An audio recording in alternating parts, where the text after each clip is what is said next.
السلام علیکم. Welcome to my channel horror stories with Saim. تو دوستو کیسے ہیں آپ سب؟ امید کرتا ہوں سب خیریت سے ہوں گے اور جہاں ہوں گے خوش ہوں گے. آج کی اسٹوری ہمیں عبد الرحمن نے بھیجی ہے. چلیں انہی کی اسٹوری انہی کی زبانی سنتے ہیں. السلام علیکم سائم. امید کرتا ہوں آپ خیریت سے ہوں گے.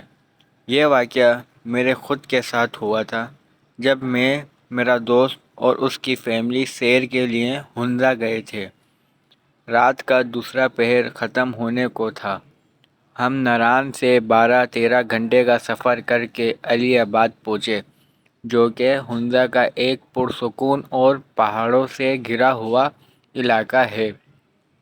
جو کہ ہنزا کے لوگ صرف دن میں کام کرتے ہیں اور وہاں سردی بھی انتہائی کی ہوتی ہے، جس کی وجہ سے وہاں بہت سناٹا اور وحشت پھیلی ہوئی تھی، اور اسی وجہ سے ہمیں کمرہ تلاش کرنے میں کافی دشواریاں ہوئیں. کافی پھرنے پر بھی ہمیں ہوٹل پسند نہیں آ رہا تھا. دیکھتے دیکھتے ہم ایک ریسٹورنٹ کے باہر پہنچے، لیکن سب سو چکے تھے. ہم نے اونچی آواز دی تو ایک لڑکا آیا اور ہمیں کمرہ دکھایا جو ہمیں پسند بھی آ گئے. سامان رکھنے کے بعد ہم اپنے اپنے کمروں میں چلے گئے. مجھے ایسا احساس ہوا جیسے مجھے کھڑکی سے کوئی دیکھ رہا ہے، لیکن جب میں نے باہر دیکھا تو وہاں کچھ بھی نہیں تھا. میں نے پردے ٹھیک کیے اور باہر کھڑا ہو کے اپنے دوست کا انتظار کرنے لگا تاکہ ہم کھانا لینے جا سکیں. اور اسی دوران مجھے ایسا احساس ہوا جیسے کوئی میرے بالکل پاس کھڑا ہے اور مجھے دیکھ رہا ہے. میں نے ادھر ادھر اچھی طرح دیکھا لیکن کچھ بھی نہیں تھا. میں نے اپنا وہم تصور کیا اور ہم کھانا لینے باہر چلے گئے. واپسی آ کر ہم نے ساتھ کھانا کھایا، اور جب میں اپنے کمرے میں پہنچا تو دیکھتا ہوں کہ میرا سامان جہاں رکھا گیا تھا وہاں نہیں ہے. اس کی جگہ تبدیل کی جا چکی ہے اور سامان سلیقے سے رکھا ہوا ہے. یہ کام بیل بوائے کا ہو سکتا ہے. میں یہی سوچ رہا تھا کہ اچانک سے دروازہ کھٹکھٹانے کی آواز آئی. جب میں نے دروازہ کھولا تو باہر اتنا سناٹا تھا کہ اگر سوئی بھی گرے تو آواز کرے. البتہ میری والی راہداری کے آخری والے کمرے کی بتیاں جل رہی تھیں اور باہر ایک جوتا پڑا ہوا تھا جسے دیکھ کر میں گھبرا گیا، کیونکہ بیل بوائے کے مطابق اس منزل پر صرف ہم ہی تھے. میں نے کافی دفعہ دروازہ کھٹکھٹایا لیکن اندر سے کوئی آواز نہیں آئی، اور اچانک سے اس کی بتی بند ہو گئی. میں ڈرا اور وہاں سے تیز تیز اپنے کمرے کی طرف آنے لگا کہ اچانک میری نظر باہر باغ میں پڑی اور میں نے دیکھا بڑے سینگوں والا مارخور جس کا منہ میری طرف ہی تھا. اور اسی وقت نیچے سے ایک بلی آئی اور میری طرف دیکھتے ہی بہت تیزی سے میرے پاس سے ہوتی ہوئی چھت پر بھاگ گئی، جسے دیکھ کر میرے رونگٹے کھڑے ہو گئے اور میں نے اپنے دوست کو بلایا اور آیت الکرسی کا ورد شروع کر دیا. جب میرا دوست آیا تو وہاں کوئی جوتا نہیں تھے. اس نے مجھے دلاسا دیا اور بولا میں تمہارے کمرے میں لیٹ جاتا ہوں، جو میں نے مناسب نہیں سمجھا اور اسے واپس بھیج دیا اور اپنے کمرے میں آ کر لیٹ گیا. میں اسی بارے میں سوچ رہا تھا کہ مجھے ایسا لگا کوئی میرے سر پر ہاتھ پھیر رہا ہے اور مجھے دبا رہا ہے. تھکاوٹ ہونے کی وجہ سے مجھے کافی سکون آیا، لیکن ڈر بھی انتہا کا لگا۔ جیسے تیسے کرتے میں نے رات گزاری اور صبح اٹھتے ہی بیل بوائے کو بلایا اور تفصیلاً سب پوچھا، جس پر اس نے بتایا کہ یہاں ایسا کچھ بھی نہیں ہے، یہ آپ کا وہم ہوگا، ہم یہاں کئی سال سے ہیں، ایسا کوئی واقعہ ہمارے ساتھ یہاں آنے والے مہمانوں کے ساتھ کبھی نہیں ہوا۔ وہ ہمارے کمرہ چھوڑ جانے کی وجہ سے ایسا کہہ رہا تھا، کیونکہ ان مہمانوں میں سیاح بہت کم جاتے تھے۔ اور جب میں نے سامان کا پوچھا تو اس نے بولا کہ یہ اسی کا کام ہے۔ تب میں نے اس کو اپنے کمرے میں جانے سے بالکل منع کر دیا، لیکن میں دروازہ کھٹکھٹانے اور بتیاں جلنے بجھنے والا معاملہ کیسے بھول سکتا تھا۔ خیر، ہم نے دن گزارا اور رات کو پھر سے میں نے اپنے کمرے میں گیا تو میرا سامان پھر سے سلیقے سے رکھا ہوا تھا، جس پر مجھے غصہ بھی آیا اور حیرانی بھی ہوئی کہ میرے منع کرنے کے باوجود بیل بوائے کمرے میں کیوں آیا۔ چونکہ رات ہو چکی تھی تو سوچا کہ صبح پوچھوں گا۔ رات پھر کسی نے دروازہ کھٹکھٹایا۔ ڈرتے ہوئے جب میں نے دروازہ کھولا تو وہی سناٹا اور اسی کمرے کی بتیاں جل رہی تھیں، جسے دیکھ کر میری سانس بند ہونے کو آ گئی اور حلق بالکل خشک ہو گیا۔ میں نے جلدی سے دروازہ بند کیا، لیکن ایسا احساس ہوا کہ کوئی اندر آیا ہے۔ میں نے آیت الکرسی اور کل پڑھنا شروع کر دیے اور بولا، تم جو بھی ہو چلے جاؤ یہاں سے۔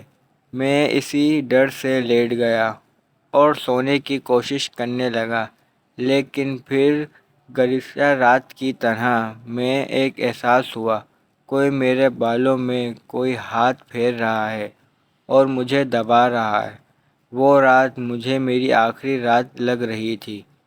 جب صبح ہوئی تو میں نے بیل بوائے کو بلایا اور تھوڑا غصہ کیا کہ میرے منع کرنے کے باوجود وہ میرے کمرے میں کیوں گیا۔ اس نے ٹال مٹول کرنے کی کوشش کی، لیکن میں کافی بزدل تھا۔ تب اس نے بتایا کہ یہاں ایک روحانی مخلوق رہتی ہے، جو کہ اس کے مطابق کبھی اس زمین کی مالکن ہوا کرتی تھی۔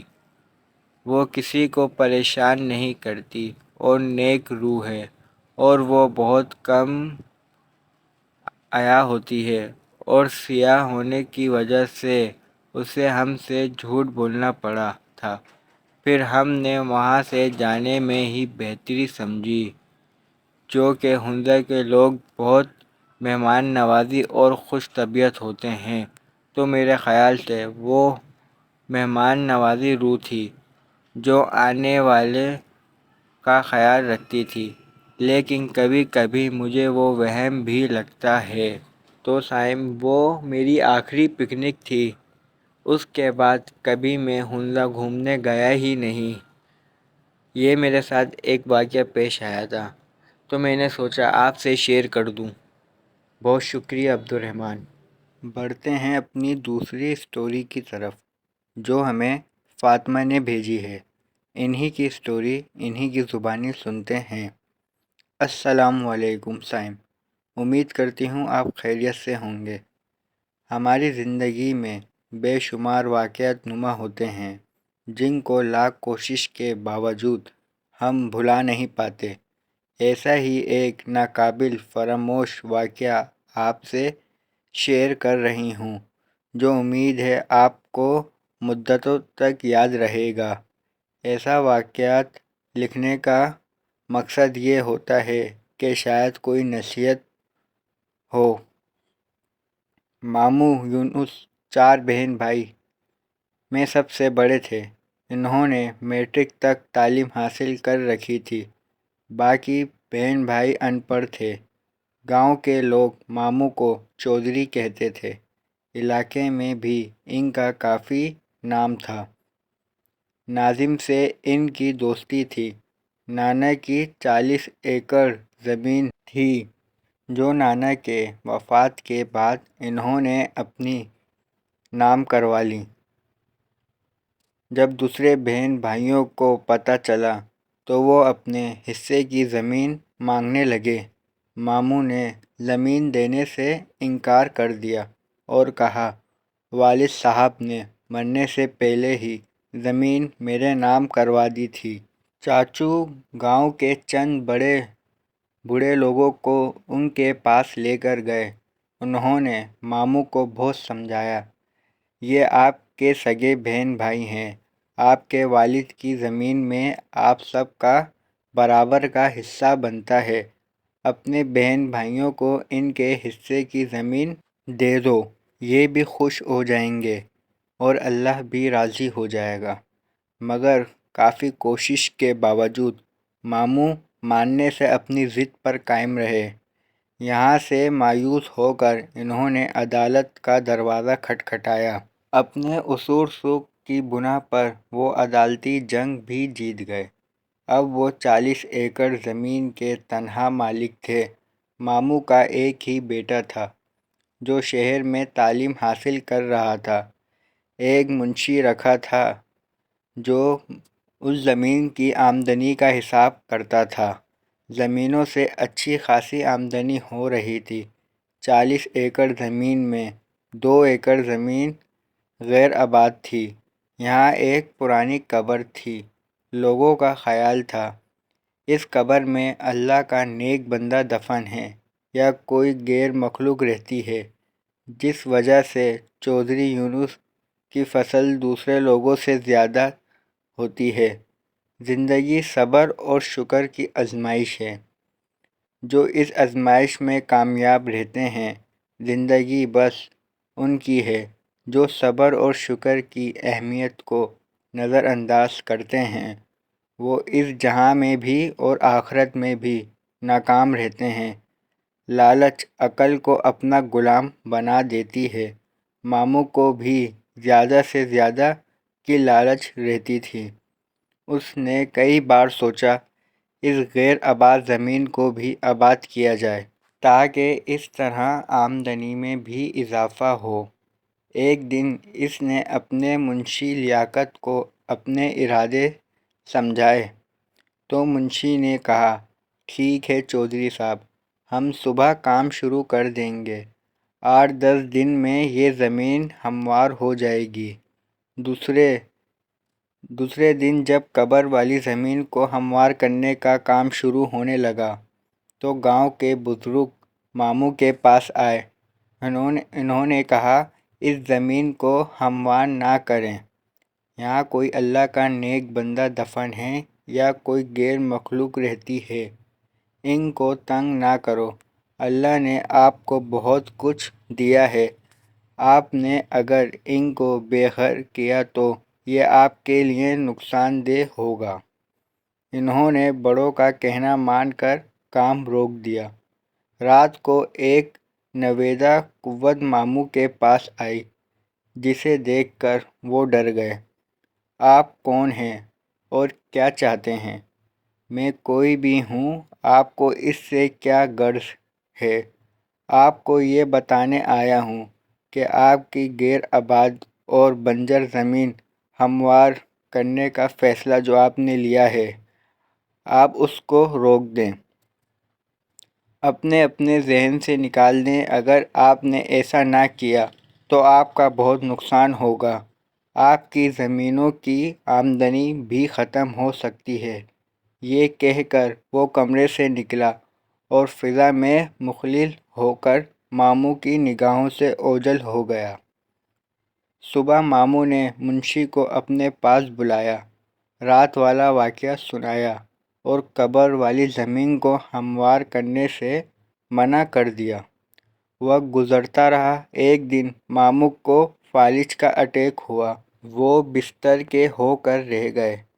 اب زمین کی دیکھ بھال ان کے بس کا کام نہیں تھا، لہٰذا ان کا بیٹا حارث تعلیم ادھوری چھوڑ کر واپسی گاؤں آ گیا۔ اب وہ زمینوں کی نگرانی کرتا، اپنے باپ کی طرح۔ حارث نے بھی غیر آباد زمین کو ہموار کر کے اسے قابل کاشت بنانے کا ارادہ کر لیا۔ اس سلسلے میں جب اس نے منشی سے بات کی تو اس نے کہا، پہلے بڑے چودھری سے بات کر لیں، انہوں نے یہ زمین آباد کرنے سے منع کیا ہے۔ حارث نے اپنے والد صاحب سے بات کی۔ ماموں نے بتایا، یہاں غیر مخلوق رہتی ہے۔ وہ اپنے ساتھ پیش آنے والا واقعہ بھی بیان کیا۔ یہ جن بھوت والی باتیں سب جھوٹی ہوتی ہیں، ان کا حقیقت سے کوئی تعلق نہیں ہوتا۔ ہم نے اپنی زمین آباد کرنی ہے، کسی کی زمین پر قبضہ تو نہیں کر رہے ہیں جو ہمارا نقصان ہوگا۔ اگر یہاں کوئی جن بھوت وغیرہ رہتے ہیں تو وہ کہیں دوسری جگہ جا کر آباد ہو جائیں گے۔ حارث کی باتیں سن کر ماموں پریشان ہو گئے۔ انہوں نے اپنے بیٹے کو بہت سمجھایا مگر وہ نہ سمجھا۔ منشی نے بھی اس کا حوصلہ بڑھایا۔ پھر جیسے ہی ٹریکٹروں سے کام شروع کیا، مغرب کی طرف سے کالی گھٹا اٹھی۔ دیکھتے ہی دیکھتے اس نے پورے گاؤں کو اپنے لپیٹ میں لے لیا اور اندھیرا چھانے لگا۔ اس طوفان سے صرف مسجد محفوظ تھی۔ پھر قبر والی جگہ پر زوردار دھماکہ ہوا۔ کام کرنے والے ٹریکٹر بازی کھاتے شکست پتوں کی طرح دور جا کر گرے۔ یہاں حال ڈراؤنا اور کام کرنے والے مزدوروں کا تھا۔ ہم آج کسی کو نہیں چھوڑیں گے، ہم تمہارا نام و نشان مٹا دیں گے۔ تم نے ہمارا آرام و سکون برباد کیا، ہمارے بچوں کو مارا، ہم تمہاری نسل کو مار ڈالیں گے۔ یہ آوازیں اس قدر خوفناک اور دہشت ناک تھیں کہ ہر ذی روح کو خوف آنے لگا۔ ہر طرف آہ بکار اور قیامت سی ہو گئی اور حارث کو اٹھا کر چھت تک لے گئی اور پھر ایک دم ہی چھوڑ دیا۔ وہ دھڑم سے فرش پر کمر کے بل گرا۔ اس کو کافی چوٹیں آئیں۔ بھلا ہوا اس مؤذن کا جس نے اللہ اکبر کہہ کر ظہر کی اذان شروع کی۔ اذان کے کلمات سنتے ہی ہر طرف سکون ہو گیا۔ گاؤں کے لوگ مسجد کی طرف دوڑے۔ مسجد کا صحن زیادہ وسیع نہیں تھا، گاؤں کے سارے لوگ اس میں سما جاتے۔ لوگ امام مسجد سے دعا کی اپیل کرنے لگے۔ امام مسجد میں دعا کروائی، اس مخلوق خدا ان غریب لوگوں کا تو کوئی قصور نہیں، یہ چودھری کے یہاں مزدوری کر کے اپنا اور بچوں کا پیٹ پالتے ہیں۔ آج بھی یہ لوگ وہاں مزدوری کرنے گئے تھے۔ یہ لوگ آپ کی بستی سے بے خبر تھے، انجانے میں جو غلطی کر بیٹھے اس غلطی کی معافی چاہتے ہیں۔ ہو سکے تو چودھری صاحب کو بھی معاف کر دیں، یہ سب شرمندہ ہیں، آئندہ کبھی آپ کو بستی کی طرف نہیں جائیں گے۔ پھر اچانک سفید لباس پہنے ایک بزرگ سامنے آیا۔ اے آدم کی اولاد، ہم بھی آپ کی طرح ایک پیداوار ہیں۔ ہم اپنے آپ میں گم رہنے والی مخلوق ہیں۔ ہم بے وجہ کسی کو پریشان نہیں کرتے اور نہ ہی ہم نے کبھی آپ کا برا سوچا ہے۔ اگر ہم نے کسی کے ساتھ برا سلوک کیا تو وہ سامنے آئے، ہم سزا بھگتنے کو تیار ہیں۔ اپنے گریبانوں میں جھانکو، آپ کا دین اسلام تو امن شناسی کا درس دیتا ہے۔ بربادی اور تحمیل اس لیے اصول ہے، صراط مستقیم اس کی راہ ہے اور سچائی اور انصاف جذبہ ایمان ہے۔ چودھری یونس اور اس کے بیٹے کا کردار سب کے سامنے ہیں۔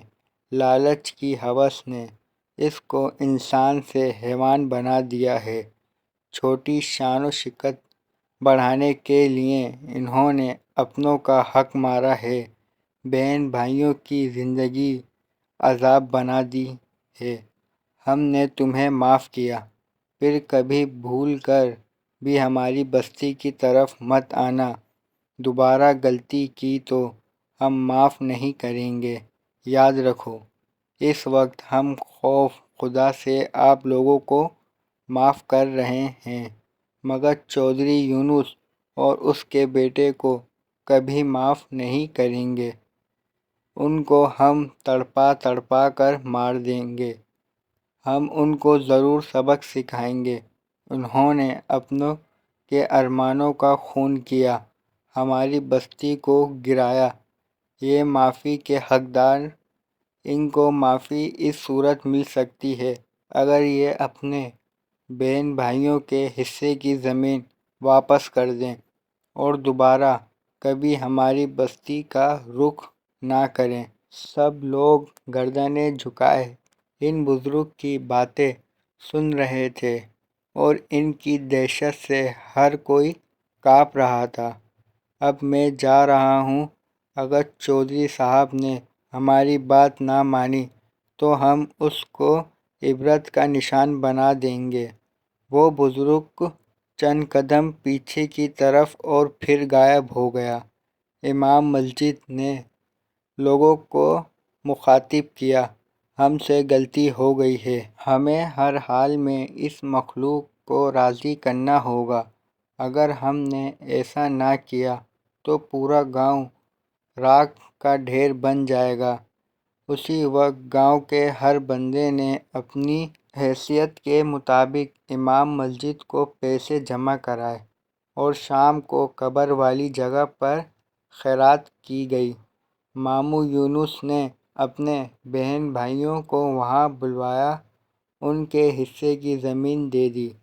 گاؤں کی رونق پھر سے بحال ہونے لگی، لیکن ماموں کی حالت پہلے سے زیادہ خراب ہو چکی تھی۔ ایسا محسوس ہو رہا تھا کہ ماموں کا آخری وقت قریب آ چکا ہے۔ گاؤں کے بڑے عیادت کے لیے آتے تو وہ مشورہ دیتے، چودھری صاحب اپنے بہن بھائیوں کو راضی کر لو، ان سے معافی مانگ لو۔ بڑوں کی بات مان کر ماموں نے بہن بھائیوں کو اپنے پاس بلایا، اپنے کیے کی معافی مانگی۔ سب بہن بھائیوں نے اسے معاف کر دیا۔ ایک بار پھر جنات کی بستی میں خیرات بانٹی گئی۔ لوگ خیرات کے چاول کھا رہے تھے کہ ایک دم ایک لمحے کے لیے سب کچھ روشن ہو گیا۔ امام مسجد نے کہا، جنہوں نے دل سے چودھری صاحب کو معاف کر دیا ہے۔ دوسرے دن حارث نے اپنے والد کو شہر کے ایک اسپتال میں داخل کروایا۔ اب وہ آہستہ آہستہ تندرست ہونے لگے۔ ایک ماہ اسپتال میں رہنے کے بعد وہ گھر آ گئے۔ ماموں اب مکمل طور پر صحتیاب ہو چکے تھے۔ تو سائم بھائی، یہ میرا ایک واقعہ تھا جو میں نے سوچا آپ سے شیئر کروں۔ یہ میرے خود کے ماموں کا واقعہ ہے۔ بہت شکریہ فاطمہ۔ دوستو، امید کرتا ہوں یہ سٹوریز آپ کو اچھی لگی ہوں گی۔ دوستو، اگر آپ میرے چینل پر نئے ہیں اور ابھی تک چینل سبسکرائب نہیں کیا تو جلدی سے چینل کو سبسکرائب کر دیں تاکہ ایسی ہارر سٹوریز میں آپ کے لیے لے کے آتا رہوں۔ تو دوستو، نماز پڑھتے رہیں، طہارت کی حالت میں رہیں اور بالخصوص ہمارے والدین کے لیے دعا کیجیے گا۔ انشاءاللہ پھر ملاقات ہوگی ایک نئی سٹوریز کے ساتھ۔ جب تک کے لیے اللہ حافظ، اللہ نگہبان۔